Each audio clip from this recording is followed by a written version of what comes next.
Then marry those that please you of other women, 2 or 3 or 4. But if you fear that you will not be just, then marry only one. Bismillah, alhamdulillah, wassalatu wassalam ala rasulillah. Assalamu alaikum wa rahmatullahi wa barakatuh. You're listening to the Niqabi Diary series, Polygyny Talks. What follows is a sister's account of her experience with polygyny. Due to the nature and sensitivity of the topic, some sisters have chosen to remain anonymous. This series was put together in a humble attempt to gain a better understanding of the relevance of polygyny in our times and how it is practiced. Please be respectful in your comments. Finally, I thank all the sisters who have taken part by sharing their stories. May Allah bless you and your families with an abundance of khair in this world and the next, and may Allah accept from us. Ameen. Assalamu alaikum wa rahmatullahi wa barakatuh. Welcome to another episode of the Polygyny Talks. Inshallah, we have with us a sister with us today. Inshallah, sister, could you just give us a little bit of background or tell us, inshallah, how you got to be in polygyny, inshallah? Assalamu alaikum, and thank you for having me on this episode. It's a very, very broad question, and there is a lot to it. So in terms of background, it wasn't something that I had planned. To give you a bit of kind of context around how I entered a polygynous marriage, is that I've been divorced twice before. And I still didn't have the intention, it didn't even enter my mind to go into a polygynous marriage. I'm not from a background of polygamy. I don't know anybody, nobody in my family. But my husband actually approached, he lives in the community, and he approached my mother and asked for my hand in marriage. Now, I didn't know him. I knew of him, but I didn't know him. And he asked for my hand in marriage, and my mum totally refused. And it was like, well, no, my daughter she didn't even ask me, and I was like 30, 35 at the time. And it was like, no, it's not for her, and we don't do those kind of things. And, it was like, she just totally dismissed it. Okay, so what happened next? Was you actually interested in going into it, or what was your thought? No, I wasn't interested in it at all. To be honest, I didn't know much about it. I knew of it, but I never, because I wasn't interested in it, I didn't know much about it. I'd never researched, I never delved into it. I've never spoken to women who were in polygamy. I didn't actually know what mindset I would need. But at first I was like, why would a married man want to come and ask for my hand in marriage? I'm a twice divorcee, but why would a man want another woman? Why would he want to marry me? And the kind of my instinct was like, well, what does he want? What is he after? What's going to happen to me? That's not for me. He completely dismissed it. And I thought nothing of it for a while. And we just left it to that and didn't do anything about it. And my mum was a bit shocked, actually, and so was I. I was like, what's all this about? And I thought, is this some sort of hidden agenda? And I kept thinking, but then I kept relating that back to my previous divorces. And I thought, well, no, not all men are like that. But at the end of the day, I kept thinking, he's married.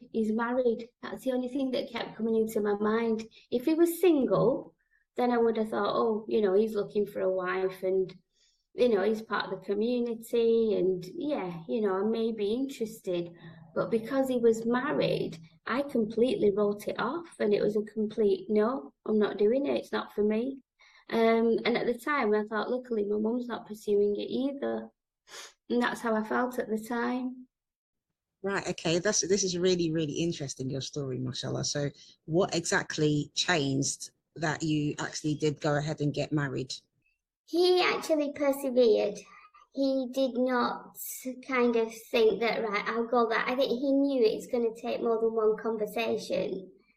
to convince somebody to, become enter his life as a second wife. And because it's not, I think in England, it's not, I mean, don't get me wrong, it does happen a lot. There is a lot of polygamous marriages, but it's not open. It's not something that's discussed. It's hidden. It's frowned upon. There's a lot of judgment there. So I think he knew that it's going to take more than one conversation for me to say, yeah, do you know what? I'm actually interested. So he persevered actually, and he didn't approach me directly. He went through my mum, and he had several conversations with my mum, and my mum was very direct with him to say, look, why do you want to do this? And when he outlined his reasons, the fact that, that I had been divorced twice, he knew of me, obviously, because we live in the same community. But my mum kept asking him, why you're married? Why do you want another wife? And he said, you know what? He said, this isn't for my benefit. I'm doing it for her. And I think that was the point that when my mum took a bit of a step back. And then the three of us, at one point, the three of us had a conversation in my home.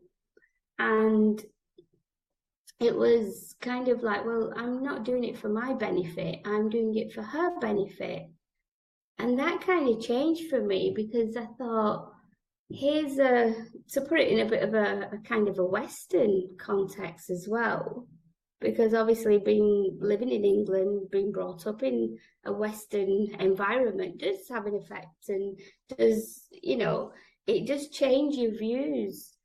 And it was like, why would you want to do that for me? And we had a really frank conversation. And he says, yeah, look, he goes, I've been married for X amount of years. I've got so many children. But yeah, I'm happy in my marriage. It's not that I'm looking to get married because there's a void in my marriage. I've not purposely got up this morning and thought, right, I'm going to go out and, look for a second wife. But I know of your daughter. I know the circumstances. And I just want to help. I want to give her I want to, bring some quality to her life. And for me, that was a turning point, to be honest, because nobody had ever approached me like that. Nobody had ever said those words to me. And it really did kind of touch a point where I thought somebody actually wants to do something for me. That was a turning point for me. Okay, mashallah, that's really interesting, because in one of my previous conversations with a sister, she's a first wife, and her husband got remarried, but they'd always spoken about polygyny before they'd even gotten married, so she knew it was something her husband had intended to do. But what she mentioned, which I find is coinciding with what you said, is that her husband, he wasn't looking to get married again because there was a problem with her, or he wasn't happy with her, or wasn't happy with the marriage, but it was more of wanting more of more good, basically, more of the same thing, better. Do you know what I mean? So you can give something good to another woman. So it's interesting that he's also said the same thing. And I think that often we don't look at it from that perspective. And especially, I don't know, like you mentioned, in the UK, it's being practiced quite a lot and it's not spoken about. But often when it's not done correctly, for example, when women are encouraged to become secret wives and nobody knows about them, this kind of situation, then is seen as something where, it's just for the benefit of the man, because, for example, he might just be, having this subsequent wives, and he's not actually keeping that, paying for their upkeep and things like that. He's just, it's just more for his own benefit. These women are not really getting much out of it, apart from maybe they might be getting some children, So so this is interesting that you mentioned it from this perspective, because I think that's the way that we should be looking at it, because that's the way that, when you look at the Sunnah, that is how it is in the Sunnah as well. That's why in the past, the companions, they never used to leave women single. Basically, if a woman got divorced, she was always, quickly remarried. She wasn't just left to be alone by herself. So it was for the benefit of the woman and not the other way around as such. Yeah, I mean, it is a difficult one. And when we go back to kind of secret marriages and things like that, yes, if the intention's not right from the beginning, no matter what marriage you're in, you're going to have problems. That's whether in your polygamous marriage or not, you are going to have problems, and it's what the intention is. So even entering a marriage as a second wife, if your intention is not pure, it's not clean, it's not halal, it's not within our Sharia guidelines, if you're not going to live Islamically, then there is the fear of things going horribly wrong. And that can go wrong in any marriage. The thing with polygamous marriages is you've got a whole family, you've got a whole load of other people that it will affect. So entering as a second wife, if you don't have the right intention, or the husband doesn't have the right intention, it's going to affect the marriage of the co-wife, the first wife. If she's got children, then it's going to affect the children as well, isn't it? So it's all in the intention. There is a lot that goes on. There is a lot that goes on behind closed doors. But like I said, there is I'm going to say, like, monogamous marriages as well. So many things happen, but those aren't highlighted as much as polygamous marriages. It becomes kind of, even entering a marriage as a second wife, it's like, oh, why does she want to do that? What's wrong with her? Can she not find somebody who's not married? Wouldn't it be easier? Has she not thought about the wife, the co-wife, the first wife? Has she not thought about the children? How dare she? What kind of woman is she? And how dare the man go out and think that he can give another woman a better life? Who does he think he is? There's so much judgment around. I think that's where some of the issues lie. But these issues lie with the people who are actually saying these words. It's not with the man or the woman who are entering the polygamous marriages. It's the people who are saying these words actually don't think they understand why. They've not done the research. I think there's a lot of ignorance around it as well. But a lot of it stems from men going out, finding a second wife. The first wife doesn't know about the second wife. They have these secret marriages. The woman all of a sudden thinks, oh, I can't handle this. This isn't for me. Things go horribly wrong. They can end up in divorce. It can go down a really rocky road, just like it would in a monogamous marriage. But like I said, in polygamy, you've got a whole load of other people that it will affect. And you really have to think really deep about this. Is this, what am I entering? What am I gonna get? What am I doing? What's gonna happen? How do I fit in? So there's so many questions that you ask yourself, and there's so many things to think about. There really is. It's very deep. It's not like, yes, you get a proposal from a guy, you get to meet him, you get to chat with him, and it's kind of, you're entering a normal marriage. It's not like that. You kind of look at the guy and think, well, he's already married. And there's a whole, like I said, there's a whole load of other things that you need to think about. Sorry if I've gone off a bit. Not at all, not at all. I wanted to ask you actually, now you're mentioning these things, like obviously kind of getting into what I was going to ask you is what kind of qualities do you think a woman needs to have? And for a man as well, what kind of qualities do you think a man or a woman needs to have in order to be able to, deal with polygyny in a appropriate way, in a way that is fair. And because you've mentioned some things already which I think make a lot of sense, talking about keeping things transparent, basically. So on that note, what do you think are the good qualities?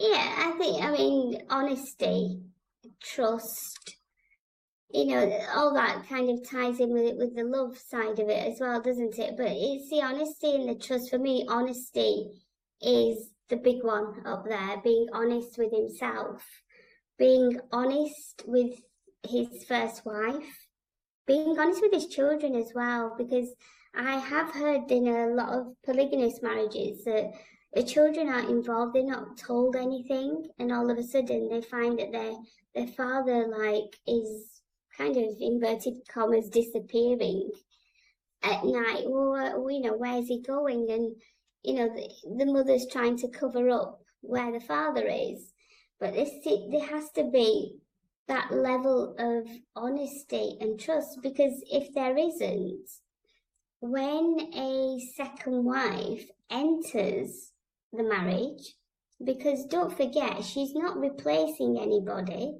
she is an addition to the marriage, and that is key. Entering that kind of marriage, he has to be honest. He has to be honest with himself. He has to be honest with his first wife. He has to explain. He doesn't have to. I know Islamically there's kind of a lot of, you don't have to tell your first wife, and you don't have to do this, and a man can go off and find himself a second wife, and he doesn't have to get permission. No, he doesn't have to get permission, but at the end of the day, if he's honest with his first wife, they will remain close as husband and wife as well. She will continue to trust her husband. She will continue to, that bond isn't going to break. Because there's a fear of obviously jealousy is going to enter. We're all jealous to some extent. And all these negative emotions, and, it can become quite toxic as well. So for anyone, for the man, he has to be really honest with his wife, with his children, why he's getting married, why he's bringing in a second wife. And he has to be really honest, obviously, with his second wife as well, that why is he, bringing her into this marriage as well, and be very clear that she's an add-on, she's an addition to the family. She is not replacing the first wife because, in inverted commas, there's something wrong with her, or he's not happy with her. And it's not this, there's a lot of those scenarios as well. And the intention has to be there. It has to be the right intention. But in terms of qualities, for me, those are the qualities. Been very clear from the beginning, very crystal clear. I have seen and I have heard a lot of marriages that have broken because there's not been that honesty there, and the intention hasn't been right. So I had to be very clear that I knew what my husband's intentions were and how I was going to be entering the marriage. I wanted a relationship, some sort of relationship with my co-wife and the children. Okay, mashallah. So that leads to my next question. I was going to ask you, what kind of relationship do you have with them? Is it the one that you hoped to have had? And, are you getting along? What's the dynamic there? And was she involved, actually? Was your co-wife, was she involved in the process from the beginning? See, I find that very, I think any woman being involved in a process like that, to even be involved to the point where she's saying, yes, I think that you should bring her into our family as a second wife. Yes, I know some women who have done that. Women will always, there'll always be some sort of, not judgment there. I'm not quite sure what the right word is, but she'll be influenced by something. So she might compare herself to her. She might, if she's involved in that process, it's going to be like, well, oh gosh, no, you can't marry her secretly. She'll be thinking, oh, she's far too pretty. What if my husband starts to find her more attractive than me? It's a natural female instinct. So she wasn't involved in that side of the process. Um, my husband actually chose me and he chose me alone. He didn't involve anybody in that decision making.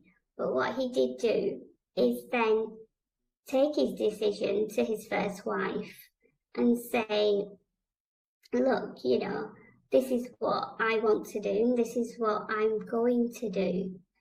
And for her, it was very, very difficult because he'd never had these conversations before at home. He didn't have the intention of going out and finding and wanting a second wife. He didn't, but for him, he saw me and it was, well, I want to help her. How can I help her? And the only way that he thought he could help me was doing it by bringing me in as a second wife.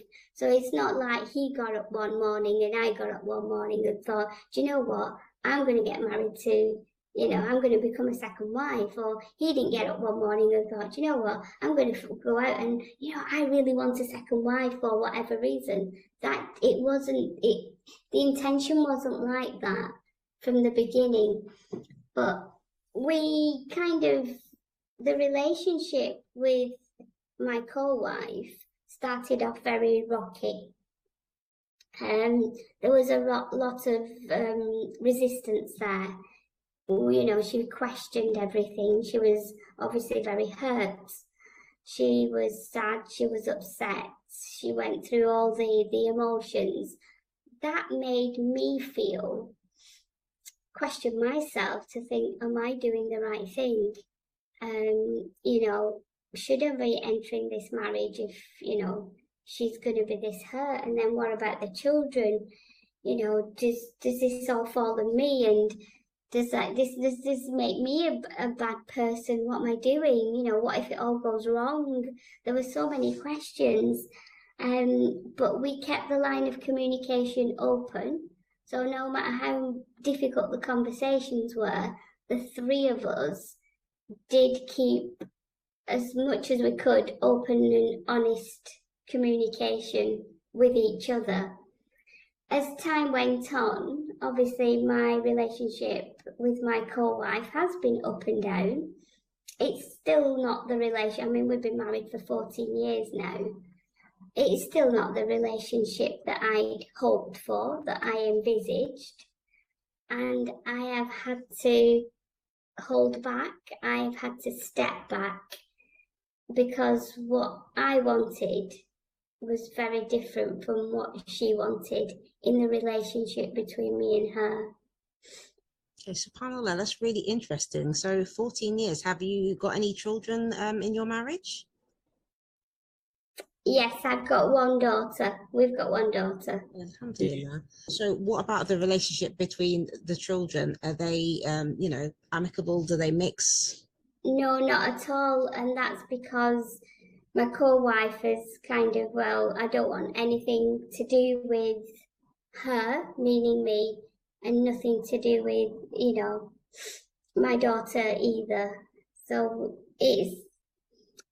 we were initially, what it felt like initially, we were making a lot of progress and we were heading in the right direction. Gradually, we started to drift apart and it became two separate, very, very separate lives where we don't have any communication whatsoever. Okay, subhanAllah. So I was going to ask you as well about, how do you maintain a balance within the marriage, time-wise, for example, and is your husband providing for you financially? How is that all those different kind of elements, how are they being maintained? Alhamdulillah, they're all being met financially, physically, emotionally. We are being looked after. I don't feel that there's anything missing there. We've got our boundaries. We definitely got our boundaries, and I think boundaries are very, very important in polygamous marriages. They are important to protect ourselves, us as women, protect the men, protect the children. They are very, very important, because initially it was a bit of a struggle. If he had a disagreement with my co-wife, he would, come running to me. But I was very clear, and I had to say to my husband, this is not how it works. And this is in the very early days. I said, if you have a disagreement with her, if you have a disagreement, you need to work it through with her, just as you would normally. It doesn't mean to say that then you come running to me and asking me for advice, or asking me what would you do, or kind of having a shoulder to cry on, that kind of thing.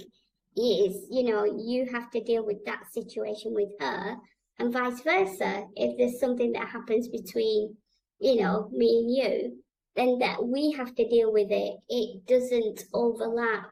Those boundaries are very, very important to set. In terms of the other kind of the emotional, the physical, the financial side, alhamdulillah, we are being looked after. The time isn't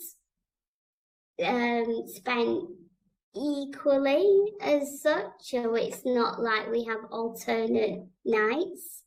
I do have two nights a week, but I see my husband more than that as well. So, we will have time together. We'll have, we'll eat together during the day occasionally.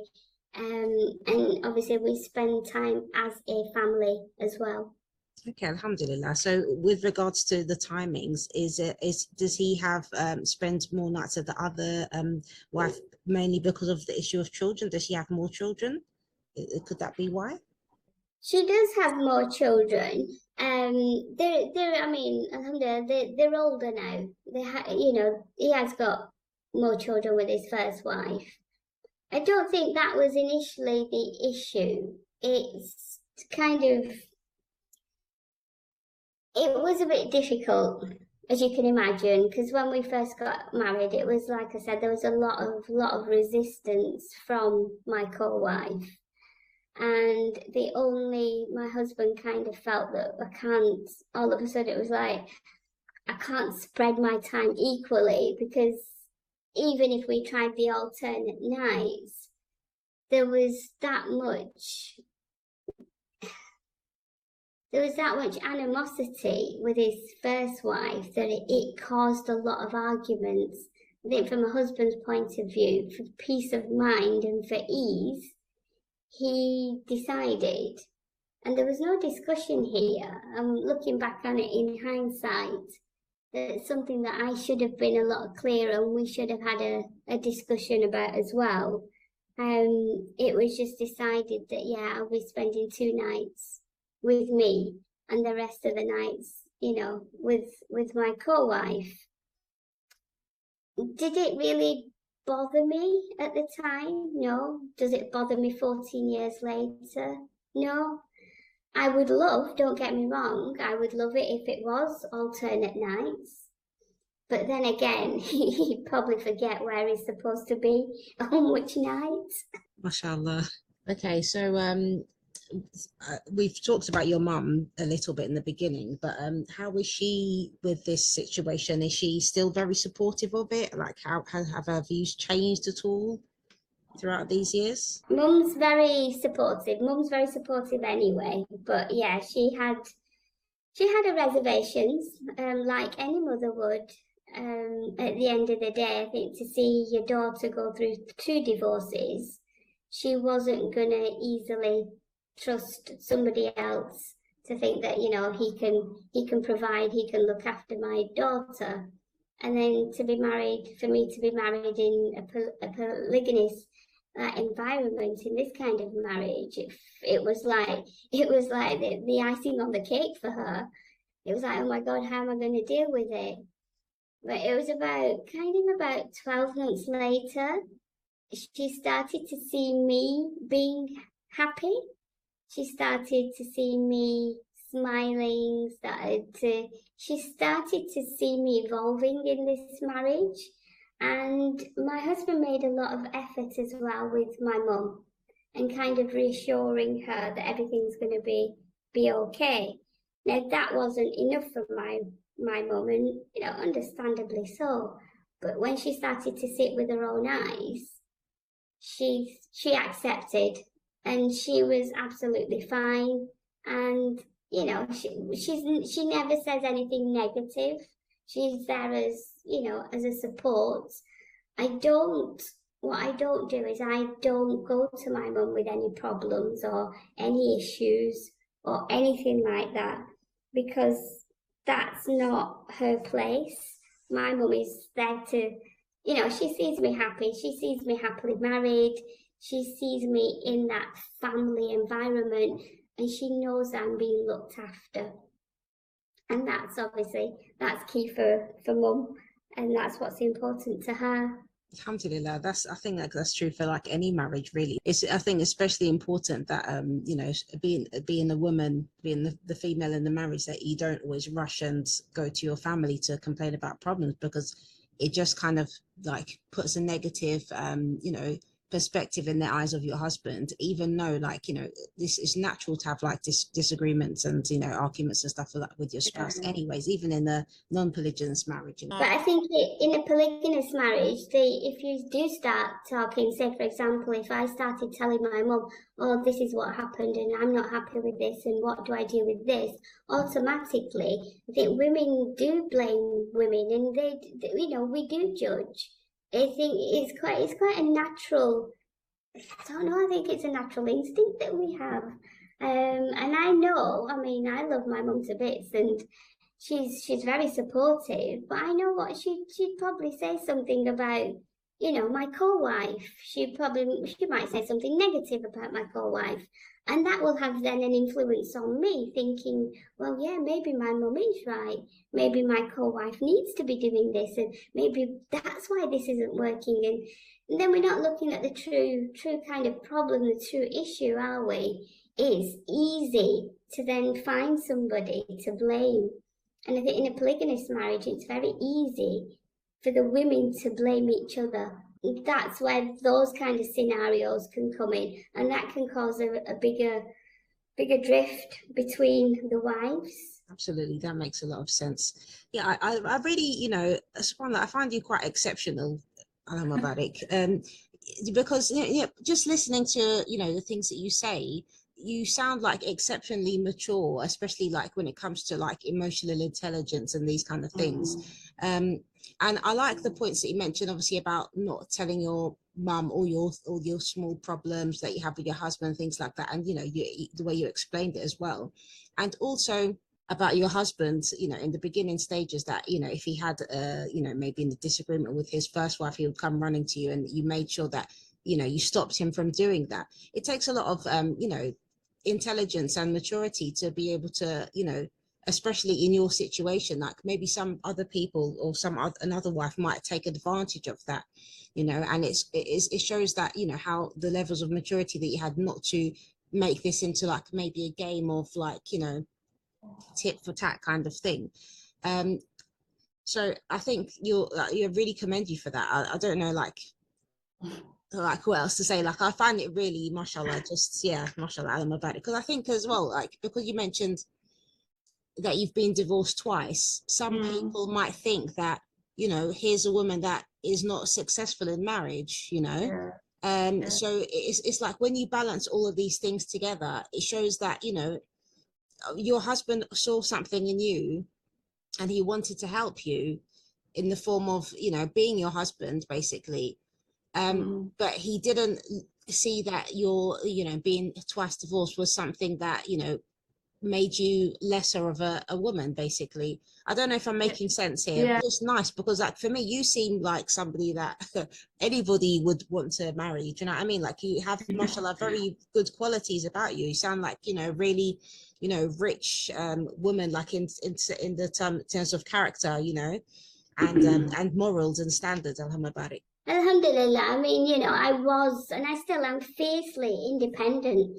And that wasn't on my side. And I think my husband saw a part of me that was very kind, very sensitive, knowing that I'd gone through so much. But then knowing that he wasn't going to take advantage of me either, because that could have easily happened. And I did put all my faith, all my trust in Allah again.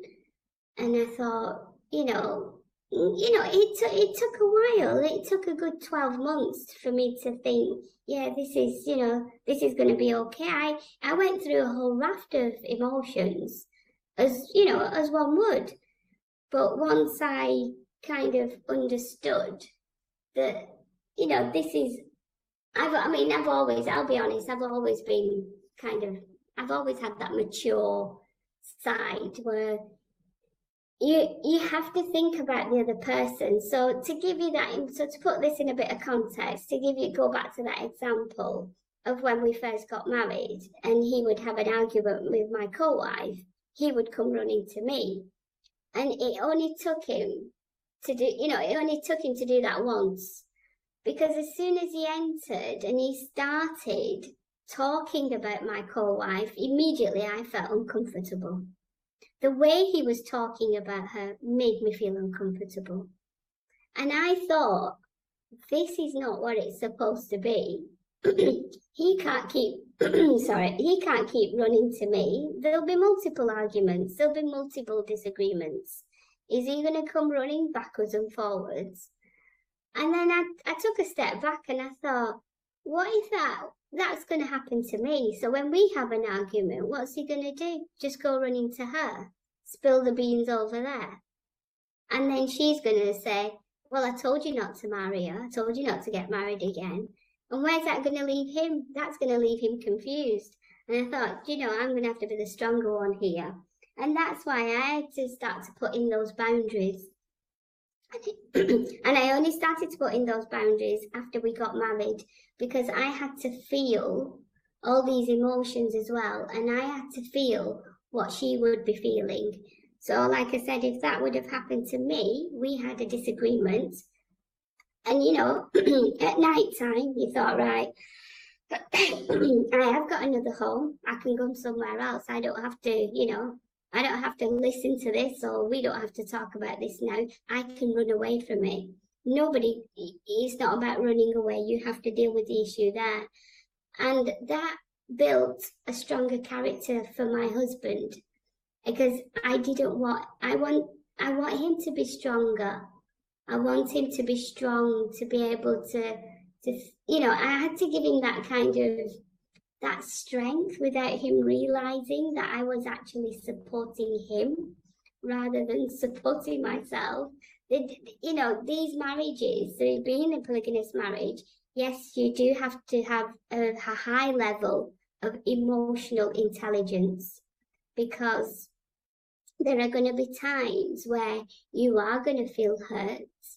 You're going to feel a whole raft of emotions, but you really have to home it all in and really think about how your actions are then affecting everybody else as well.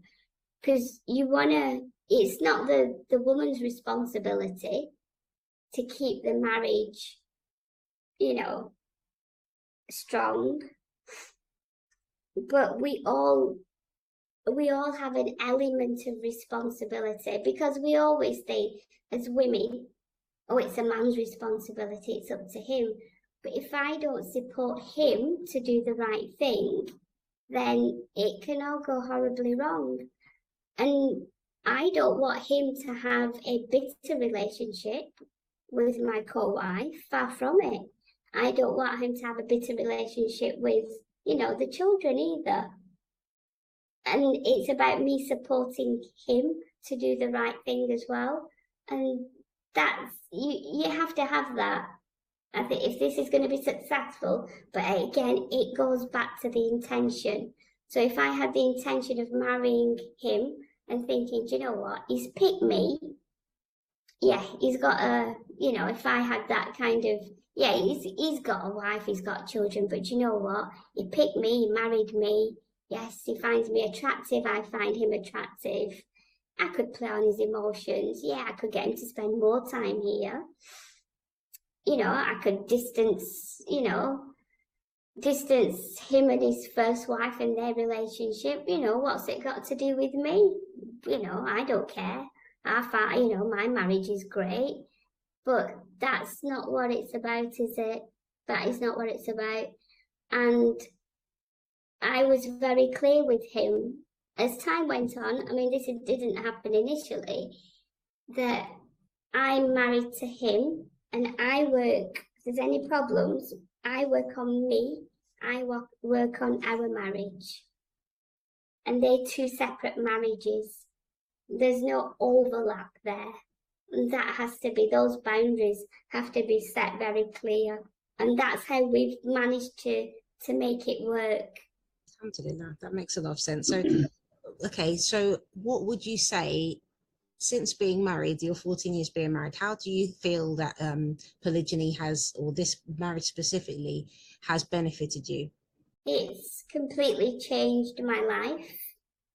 As a twice divorcee in the community, I think a lot of, and I think a lot of women saw me as, oh, there must be something wrong with her. Oh, why does she, why is she divorced? Why she come back home? Why is it not working for her? Is she, what's wrong with her? What's wrong with her, kind of thing. So that's from the women. I think from the men, it was like, well, they kind of saw an opportunity as, oh, she's divorced. Maybe she just wants to have a bit of fun.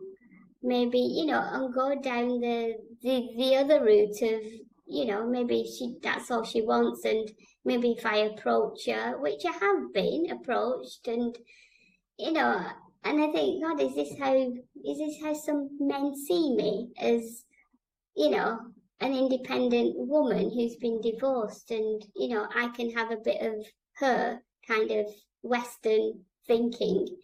I'll be honest, I was saved from a lot of that by getting married, and it took me more on an Islamic route as well. My spirituality, deepened. My love for Allah is a lot stronger. The way I'm happy, I'm content. I just feel very at ease. And whereas initially I thought, am I doing the right thing? And all those questions were in my mind for such a long time. But I think putting my faith back into Allah and thinking, Allah, just help me. And, if this is right for me, then, so be it.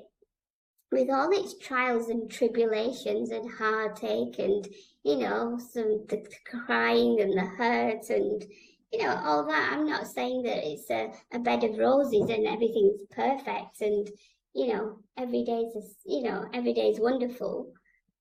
But we're all being tested, aren't we, in different ways? And this is my test. I've been tested through my divorces, and I'm being tested again. And it's an opportunity to ask Allah for forgiveness, and it does up-level your spirituality. It really does, and it has for my life has changed, completely for the better. Alhamdulillah, mashallah. So what would you advise any sister who might be in a similar situation to how you was 14 years ago, that's been maybe approached by a man, for polygyny, or is contemplating going into a polygynous marriage? He's maybe thinking that it's a good idea for her. What would you advise? Well, first and foremost, do have a look at his background, which you would anyway. For me, because we're in the same community, I didn't need to delve too much because we knew what the family were like, the background, and we knew, we were familiar. But I think if it's somebody who you're not, who you don't really know, who's not within your community, then really you still need to do all your research. I think it's a good idea to meet his first wife. There's a lot of men out there who are secret players, and they think that once they get married again and they bring in a second wife, that everything's going to be okay. It doesn't work like that, far from it. But I think for my top advice would be for any woman is to do your research and really think about what you want from this marriage as well. What are you going to bring? If you're struggling, really struggling with the jealousy aspect of it, and if you want everything absolutely equal and you're not going to compromise and you're not going to be any give and take, then it's going to be a struggle. Any relationship, any marriage, there will be an element of compromise. There will be an element of compromise. And when I say compromise, I'm not saying that the fact that if he can't support you financially, then that's a compromise. I'm not talking about that. A husband has to commit. If he's going to get married again and bring in a second wife, he has to be fully committed to the fact that he can financially support you, that he can emotionally support you, can physically support you as well. That it has to be there, and it'll take more than one conversation to find any of this out.